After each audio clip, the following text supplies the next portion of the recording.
Let every go signal remind you that you do go farther with Signal gasoline.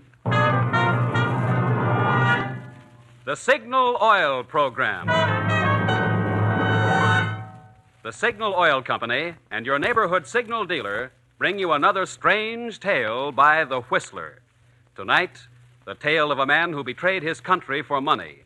The story of how death carries a lunch kit.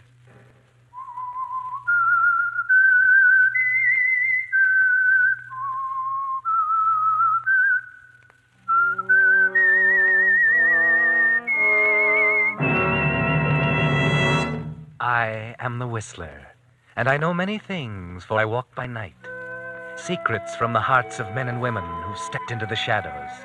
Presently, I'll tell you of nameless terrors they dare not speak.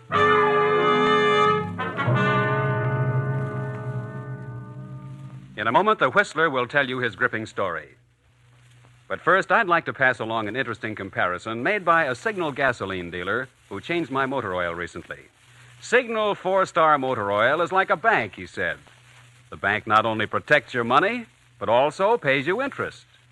This fine pre-war quality motor oil protects your motor by coating every part with a tough, lasting film of lubrication that resists heat and wear. I know Signal 4-Star is pre-war quality, and I know it protects my motor, I replied. But tell me, where does the interest come in? That, he said, is something extra you get. The carbon-removing property in Signal 4-Star Motor Oil. You see, laboratory tests prove that while it's lubricating your motor, Signal 4-Star Motor Oil actually dissolves out carbon that could cause serious motor damage. Well, then tell me, I asked, how come more people aren't using Signal 4-Star Motor Oil? When they find out about this feature, he replied, smart motorists switch to 4-Star in a hurry, especially operators of fleets of cars and trucks who keep a record of performance and can't afford to have vehicles laid up. Well, I said, I can't afford to have my car laid up either. And from now on, I'm giving my motor the oil that helps keep out carbon while it lubricates. Signal 4-Star Motor Oil. And now, the Whistler.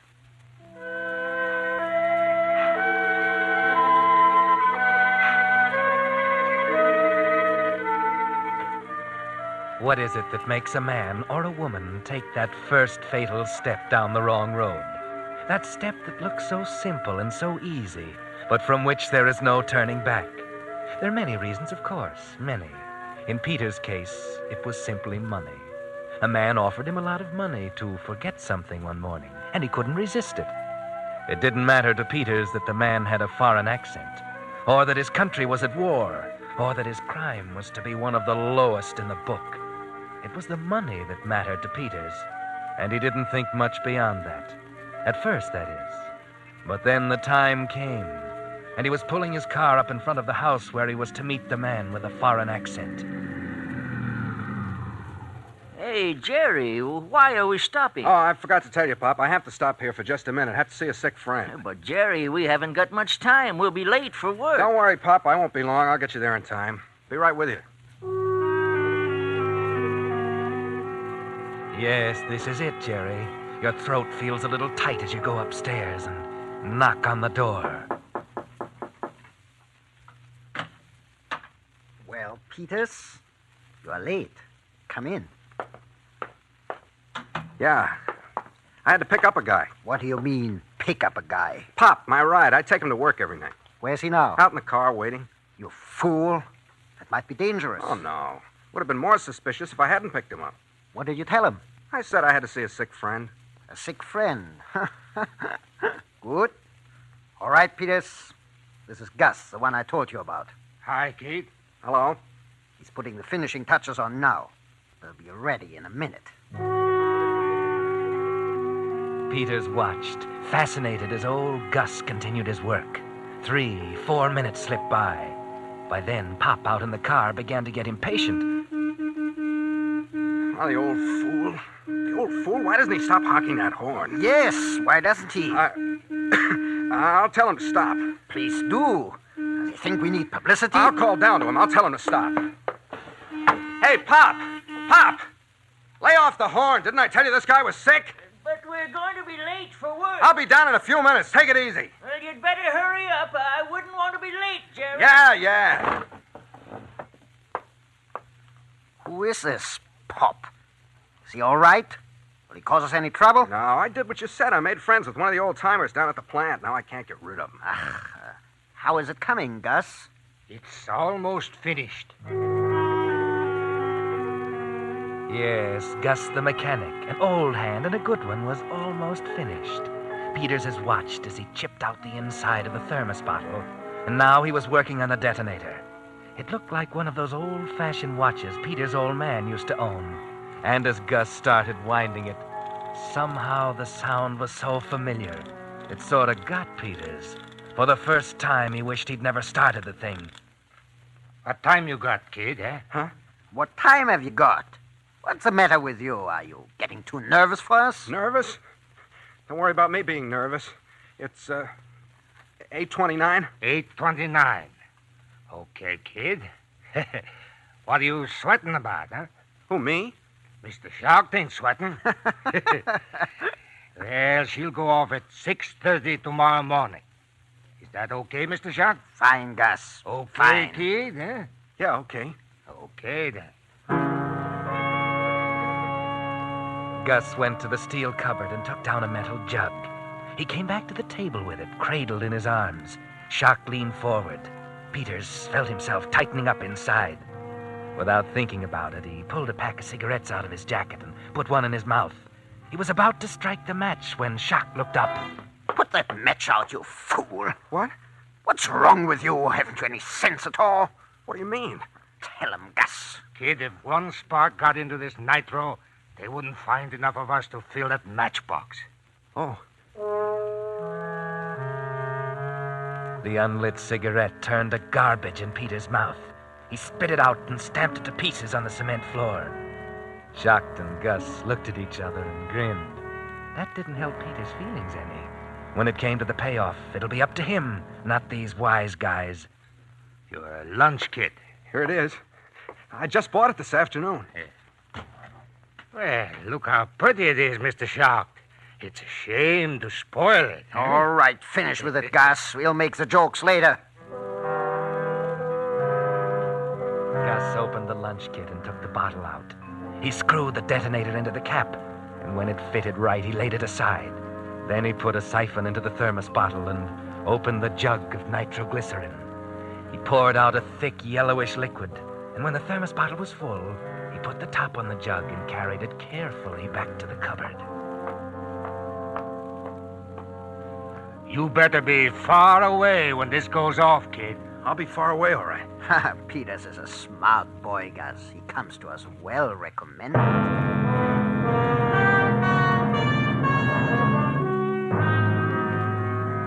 Gus didn't say anything after that. He bent down over his table and his eyes tightened up till you could barely see them. He worked quickly, and you could see he knew what he was doing. Watching him, Peters began to feel a little better about everything. Now Gus was finished. He put the thermos bottle of nitro back inside the lunch kit, and then the sandwich and the orange. Then he closed the kit and handed it to Peters. Here you are. And don't drop it. I won't.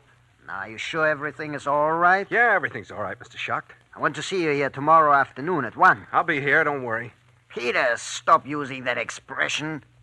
We never worry. There's your friend again, huh? All right, Peters, get out of here.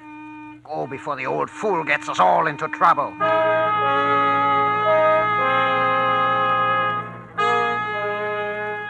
Peters had been with Gus and Mr. Schacht for some time, and it was almost 9 now. It was a nice night, but Peters wasn't going to enjoy it. The old man was sitting in the Chevy smoking his pipe as Peters walked up. Is that you, Jerry? Yeah. It's about time. What kept you? We got to talking. He's pretty sick. Well, we're going to be late for work, Jerry. Is that any way? You should have taken the bus. And what about you? I'd have been late, so what? So what? Well, that ain't no attitude, Jerry. Okay.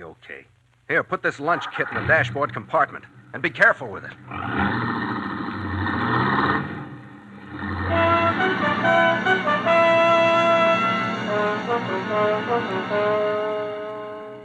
The drive to the plant was something Peters would never forget.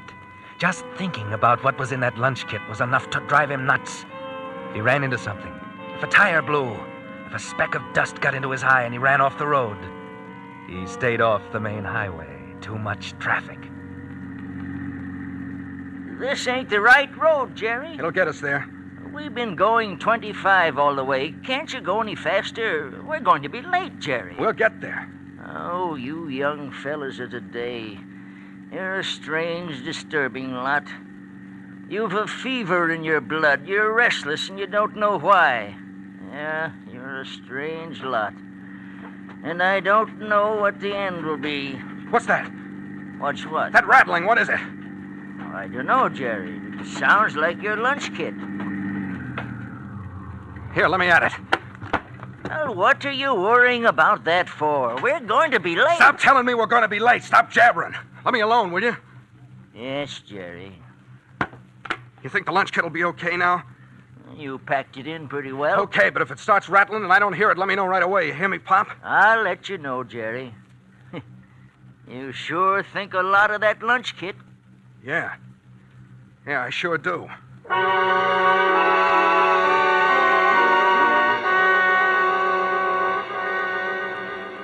At last, they got to the plant. The night shift was already at work. The parking lot was jammed with cars. Yes, they were late, but Peters was glad of that. Now he'd be able to park near the entrance, and later on he'd be able to get out in a hurry. Okay, Pop, this is it. I'm sorry I made you late. Oh, that's all right, Jerry. You mind if I go back with you in the morning? Okay, just be here prompt. I won't wait for you. Peters took out the lunch kit and started for the main gate. The guard was standing there, inspecting everybody with a flashlight. Peters grinned at him and snapped the lunch kit open. How are you tonight? Okay. Not eating much, are you? No, not much. Well, you ought to put some weight on you. Pass. Peters punched in, changed his clothes quickly, and left the lunch kit in his locker. His stomach felt funny, and he figured he probably looked pretty haggard. So he went up to the washroom and washed his face and let the cold water run on his wrists. It was then he noticed that he'd left his wristwatch in his street clothes. It was against the rules to go back into the locker room until the shift was over. And now, all night long, he wouldn't know what time it was. Have to ask, have to guess. The ache in the pit of his stomach got worse. It wouldn't do to get sick tonight. So he drank a lot of water and the pain went away. And then he picked up his riveting gun and went to work in the shop.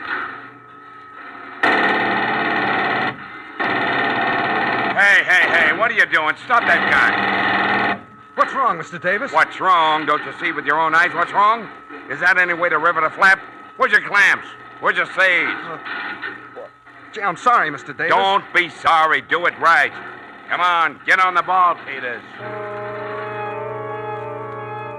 Yeah, get on the ball, Peters. Don't be so nervous. Don't show how you feel down inside. Concentrate. Think. But you can't think, can you, Peters? All you can find in your consciousness is the thought of that lunch kit sitting in your locker. All you can remember is that thermos bottle filled to the top with nitro. All you can think of is that detonator set for 6:30. Hey, Pop, what time is it? 1:30, Jerry. Hey, Pop, what time is it? It's 10 after 3.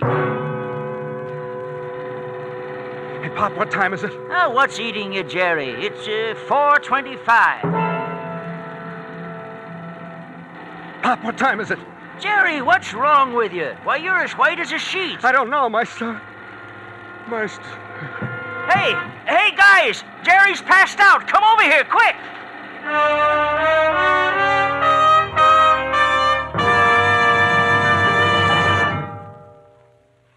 You are listening to the Signal Oil program. Let every go signal remind you that you do go farther with Signal gasoline.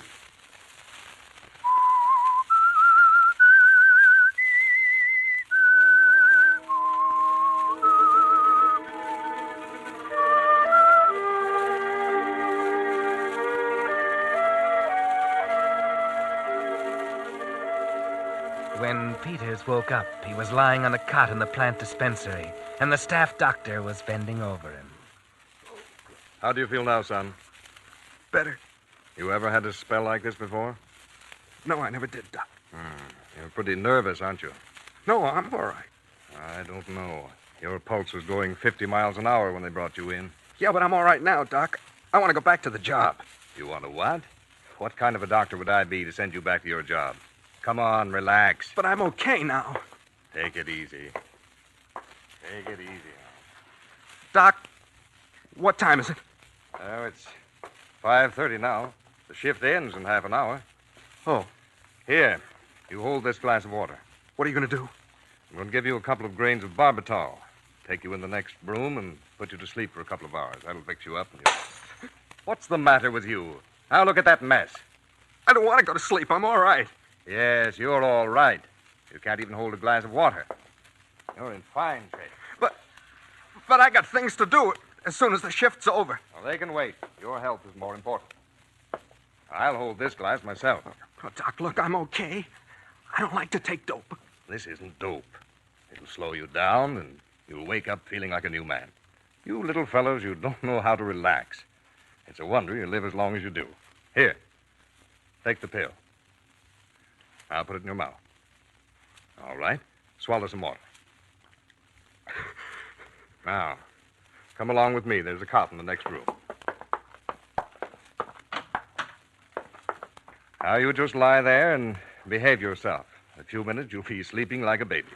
Okay. That's right. I will put these blankets up over you. You okay now? Yes, Doc. All right.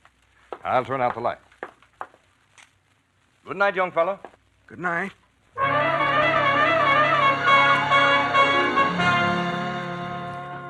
You spit out the pill, didn't you, Peters? Good thing you thought of holding that pill under your tongue. If you'd swallowed it and gone to sleep, well, you don't even want to think about that. There's a window in the room. He said it was 5:30. When the whistle blows at 6, you get up, slip out the window and outside. Yeah, it'll work. Now you better rest. Rest.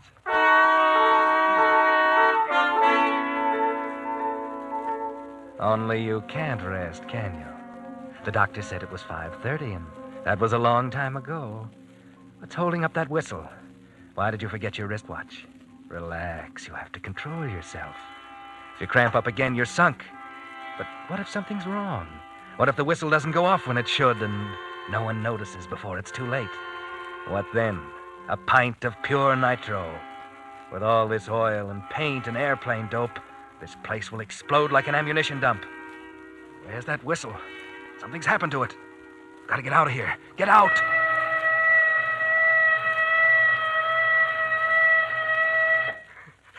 That's over.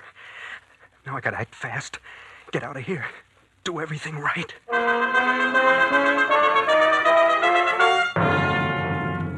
Getting out of the dispensary was easy. There was a shed right below the window. Peters dropped to the roof of that and then to the ground. He didn't feel too good. He was still weak from the cramp, but there was no time to think about that now. When he got to the locker room, the boys were climbing out of their work clothes, getting ready for the shower room. Hiya, Peters. You okay now? Yeah, I feel fine. Better stop drinking that turpentine, Jerry, huh? Boy, you had me worried, Jerry. I'm okay now, Pop. Do I still get the ride? Huh? Yeah. I'll see you later then. I'm going to take a shower.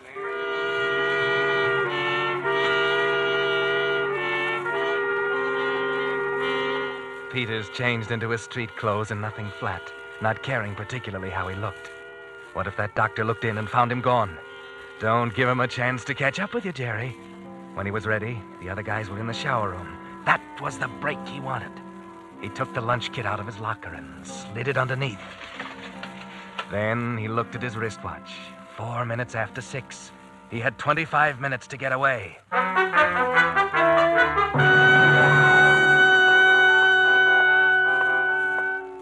He was walking down past the front offices. No one else around yet.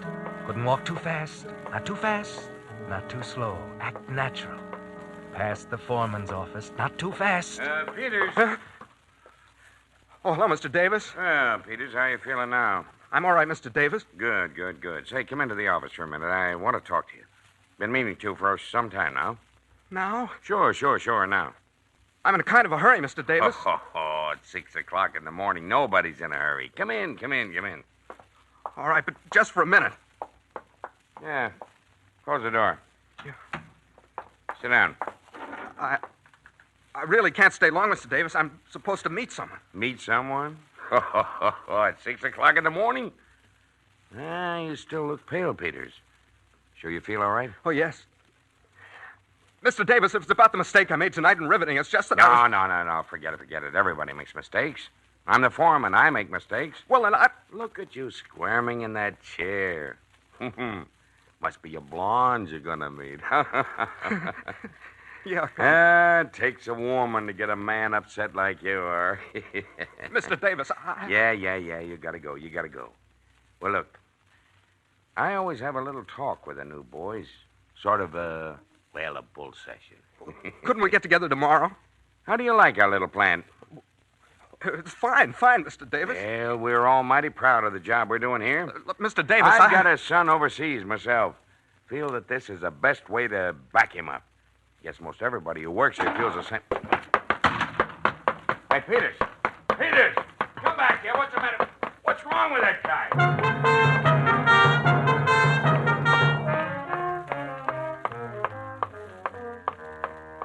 Okay, slow down, Peters. He's not chasing you. Look at your watch. 6:14. There's still plenty of time to get away. Leave the main building. Start across the yard for the main gate. It's still dark. You're one of the first out. Hey, you! Hey, slow down, will you? How far have I got to chase you? What do you want? You know as well as I do what I want. You forgot something. What did I forget? You forgot to punch the time clock. I'll do it tomorrow. Tomorrow? Then it'll be my neck. You're not leaving this plant till you punch out, mister. All right. I'll go back and punch out. Well, where's the fire? You ought to work that energy out during your shift, young fella. Yeah. Okay. Hey, What? there are 20 guys in line ahead of me. Well, sure. What did you expect? You ain't the only one on this shift, you know. Hey, look, fella, I got to get to town early. How about letting me punch out now? End of the line, Bud. Well, it'll just take me a second. End of the line. Yeah, we all want to get to town early, Bud. Okay.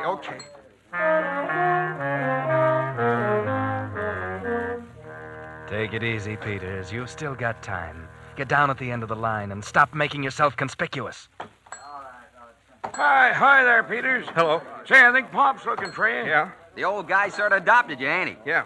Sure a long line tonight, huh? Yeah. Yeah, well, not much to do at 6 o'clock in the morning. My missus will be sleeping when I get home. Yeah, how you feeling now? Huh? Graham. Oh, okay. How you feeling, eh? Say, is my watch right? I have 6:18. Well, yeah. 6:19 I got. I could be wrong. Name? Peters. Check. Name? Thomas.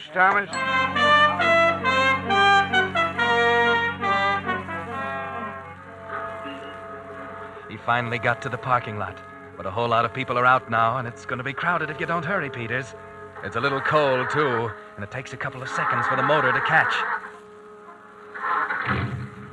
It's 6:21, Peters. No time to waste now. You're fighting for your life. Start backing out, quick. Hey, look out! Hey, you! Look at my headlights. What's the matter with you? Come out here and see what you did to my headlights. I'm sorry. I'll pay for them. That ain't the idea. You can't buy headlights like this anymore. All right, Peters is my name. Jerry Peters. I work in Shop 5. I'll see you tonight. We'll work out something. Not so fast. I've got to write this down. Got a pencil? Here's my pen. Use it. Jerry Peters, Shop 5? Yeah, there. Okay, here's your pen. I'll see you tonight. You ought to watch where you're going this time of the morning. Back up and let me out, will you, fella? All you guys always in a hurry. That's how trouble starts. All right, my partner's backed her up. It's clear now. Thanks. You gotta hurry. Jerry, wait. You're forgetting me. Hey, Jerry, wait for me. Wait, will you? Wait. Hey, Jerry. He got away.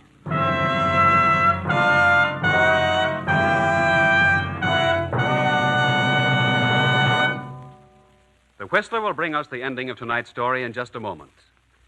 Meantime, let me tell you how you can get absolutely free the very game that's now top favorite among American troops overseas.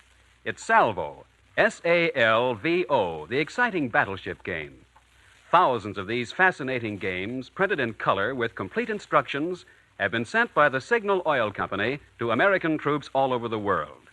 So many men returning from overseas have been telling friends about Salvo, people at home are wanting to play this exciting game, too.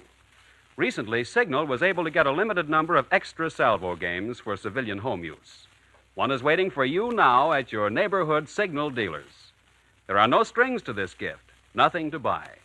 You just ask your nearest Signal dealer for your Salvo game and get it free. Naturally, they'll go fast, because Salvo is on the way to becoming as popular here as it is in Burma, France, and Iceland. Better see your Signal dealer tomorrow.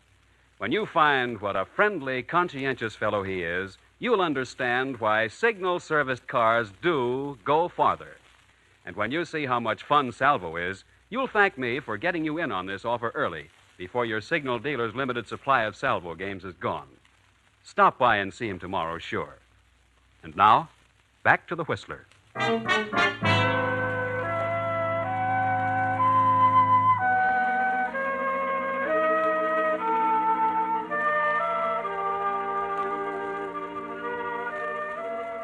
Yes, Jerry Peters got away from the plant. By 6:29, he was a good mile from the plant, racing along to safety. And back in the parking lot, Pop had something to say about the younger generation. How do you like that? These young fellas, I don't know what the end will be. What's the matter, Pop? You look like you got your dander up. Well, who wouldn't? He went off and left me. These young people got no sense of responsibility at all. Last night he drives like a turtle. This morning he races out of here like a demon and leaves me standing. Too bad, Pop. Maybe somebody else will give you a ride. Oh, I can get a bus. But this'll teach me to do a guy a favor. What do you mean, Pop? Well, that Jerry. He was going to ride me into town. So I come out here looking for him, and he's not at the car. So I go back in the plant to look, and I miss him. When I get back here, he's driving off. Yeah, but what's the favor you did him? Well, he was so darn particular about it. Then he goes off and leaves it under his locker. But I found it, and I put it in his car for him. What? His lunch kit. Hey! Now, I wonder what in the world that could have been.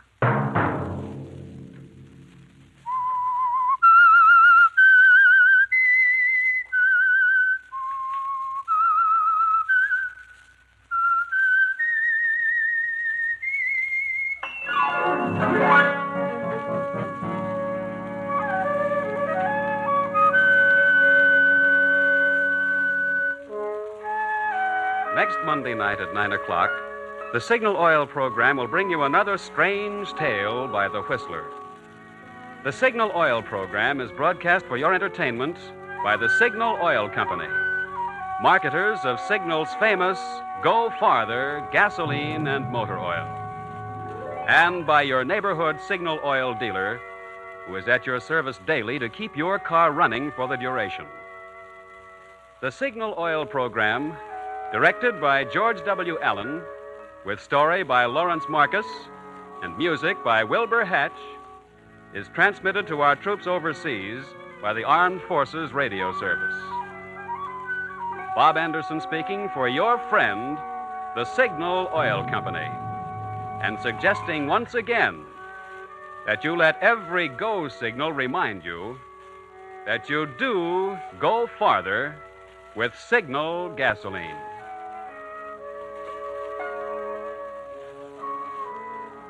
This is CBS, the Columbia Broadcasting System.